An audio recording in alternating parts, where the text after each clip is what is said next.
السلام علیکم ناظرین، رمضان المبارک کا مہینہ شروع ہو چکا تھا۔ سحر و افطار کی رونقیں اپنے عروج پر تھیں۔ اس روز بھی گہری تاریکی کے عالم میں مسجد سے نعتوں کی آواز آ رہی تھی۔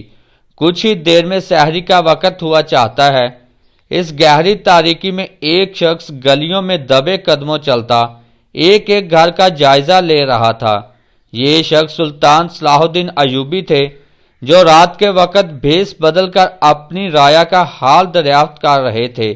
یہ ان کا روز کا معمول تھا اور اس معمول میں رمضان المبارک کی وجہ سے بھی کوئی خلل نہیں آیا تھا۔ سلطان صلاح الدین ایوبی رحمۃ اللہ علیہ اپنے معمول کے مطابق گلیوں میں چلتے جا رہے تھے کہ اچانک انہیں مسجد سے آواز سنائی دی کہ چند ہی لمحوں کے بعد اذان ہو جائے گی۔ جس نے روزہ رکھنا ہے وہ اپنا کھانا پینا مکمل کر لے۔ سلطان کے پاس واپس محل جانے کا تو وقت نہیں تھا اور وہ روزہ بھی چھوڑنا نہیں چاہتے تھے، اس لیے سلطان نے اپنی جیب سے کچھ نکالا۔ یہ 3 کھجوریں تھیں۔ سلطان نے یہ کھجوریں کھائیں اور پانی پی کر روزہ رکھ لیا۔ اتنا بڑا سلطان اور یہ معمولی سی سحری، لیکن یہ سلطان صلاح الدین ایوبی تھے، کوئی عام انسان نہیں۔ ابھی سلطان صلاح الدین ایوبی کو روزہ رکھے چند ہی لمحات گزرے تھے کہ اچانک انہیں اس گلی کی نکڑ پر موجود ایک گھر سے ایک عورت اور بچوں کے رونے کی آواز سنائی دی۔ سلطان نے خیال کیا کہ یہ ان کا وہم ہے، لیکن جب آواز مسلسل آتی رہی تو سلطان نے اس آواز کا پیچھا کیا اور اس گھر کی دہلیز تک جا پہنچے۔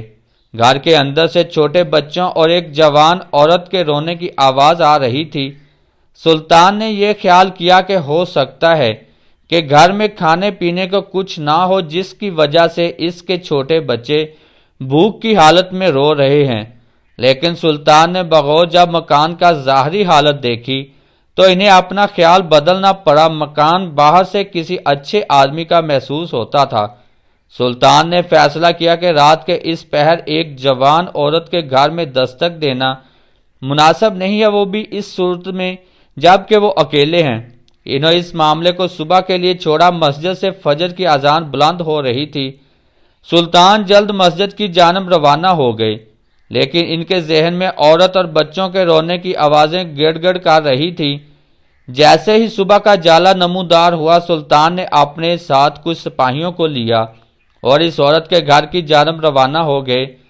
سلطان جاننا چاہتے تھے کہ آخر رات کے انتہائی پہر میں وہ عورت چھوٹے چھوٹے بچوں کو جگائے کیوں رو رہی تھی۔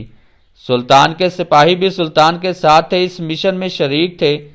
یہ سب لوگ تیزی سے چلتے ہوئے اس عورت کے مکان کے سامنے پہنچے۔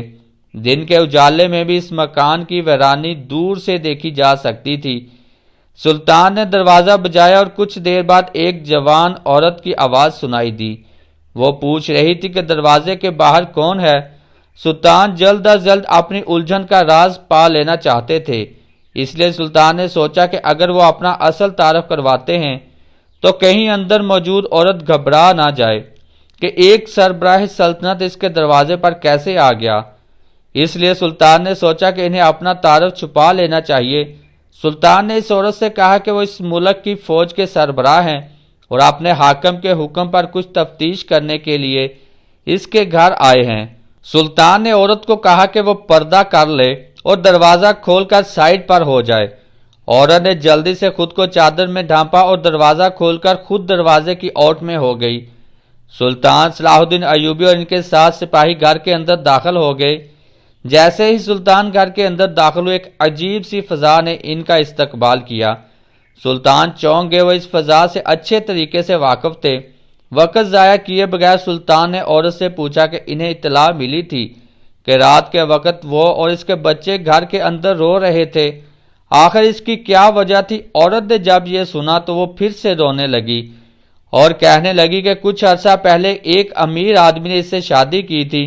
وہ کسی دوسرے ملک کی رہنے والی ہے۔ یہ امیر آدمی اسے دھوکے سے اپنے ساتھ بیاہ کر اس جگہ پر لے آیا۔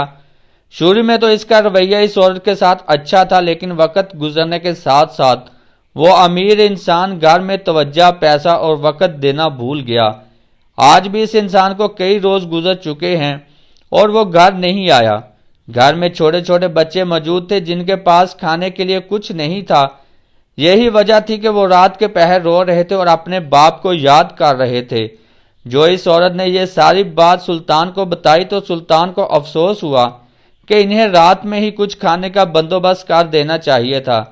ابھی وہ یہ سوچ ہی رہے تھے کہ یکا یک انہیں اندرونی کمروں میں ایک عجیب چیز نظر آئی۔ وہ پہلے ہی گھر کی فضا سے کچھ محسوس کر چکے تھے۔ اب گھر کے اندر اس چیز کی موجودگی سلطان کو حیران کرنے کے لیے کافی تھی۔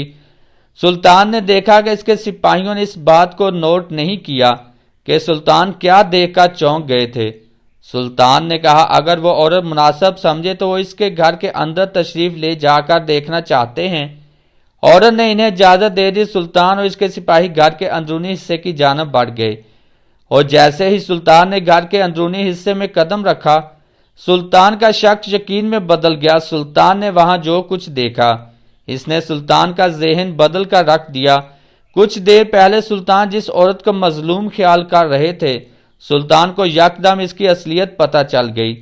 دیوار کے اوپر اس چیز کو دیکھ کر سلطان کا بس نہیں چل رہا تھا کہ وہ کسی بھی طرح اس گھر سے باہر نکل جائیں۔ ان کے ذہن میں یکا یک اندھیاں اور طوفان چلنے لگے تھے کہ آخر یہ عورت انہیں بے وقوف کیوں بنا رہی ہے۔ سلطان نے اس عورت کو دروازے کی اور سے سامنے آنے کا حکم دیا اور اپنا چہرہ بھی اپنے عمامے سے ڈھانپ لیا۔ عورت دروازے کے پیچھے سے نکل کر سامنے آئی اور سلطان اسے دیکھتے کہ دیکھتے رہ گئے۔ سلطان نے اس عورت کو پہچان لیا تھا، آخر وہ اسے کیسے بھول سکتے تھے۔ سلطان صلاح الدین ایوبی رحمۃ اللہ علیہ کی زندگی کی سب سے بڑی غلطی یہ عورت ہی تو تھی۔ سلطان چپ کھڑے رہ گئے، ان کے پاس کہنے کے لیے کوئی الفاظ نہیں بچے تھے۔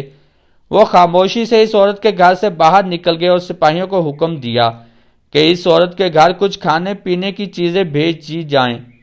سپاہی حیران تھے کہ آخرکار سلطان صلاح الدین ایوبی کو اچانک کیا ہو گیا ہے، لیکن سلطان ایک لمحہ بھی رکے بغیر اپنے محل کی جانب روانہ ہو گئے۔ اس مکان سے دور سلطان صلاح الدین ایوبی اپنے محل میں بے چینی سے ٹہل رہے تھے۔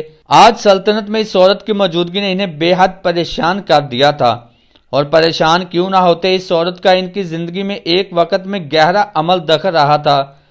سلطان کو جب اپنا وہ وقت یاد آیا تو ایک لہر سے ان کے جسم کے اندر دوڑ گئی۔ سلطان کے اندر اس عورت اور دیوار پر لٹکی اس چیز کی موجودگی نے سلطان کو ان کے ماضی میں دھکیل دیا تھا۔ کھڑکی سے باہر دیکھتے ہوئے سلطان خاموشی سے اپنی پچھلی زندگی کے بارے میں سوچتے چلے گئے۔ سلطان کو یاد آئے وہ اپنی حکمرانی کی شروعات کے دنوں میں تھے تو انہیں ایک ملک میں عیسائی بربریت کی اطلاع ملی تھی، جہاں عیسائی مسلمانوں پر ظلم و ستم کرتے تھے اور انہیں زور زبردستی سے اپنے مذہب میں شامل کر لیا کرتے تھے۔ جہاں مسلمانوں کو اپنی روزمرہ کی عبادات کرنے کی اجازت نہیں تھی، وہاں کا بادشاہ کوڑ کا مریض ہونے کے باوجود عیسائیت کے پرچار کے لیے ہر وقت مصروف رہتا تھا۔ سلطان صلاح الدین ایوبی رحمۃ اللہ علیہ نے اس ملک پر حملہ کرنے کی ٹھانی اور ہر بار کی طرح وہ اس ملک پر فتح حاصل کرنے میں کامیاب ہو گئے، لیکن ان کی کامیابی عارضی ثابت ہوئی۔ ان کی ایک معمولی غلطی نے انہیں ایک بڑے نقصان سے دوچار کر دیا۔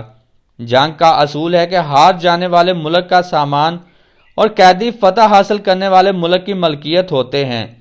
چنانچہ اس عیسائی ملک کے محل کے بادشاہ اور اس کی ملکہ دونوں کو سلطان صلاح الدین ایوبی کی قید میں ڈال دیا گیا۔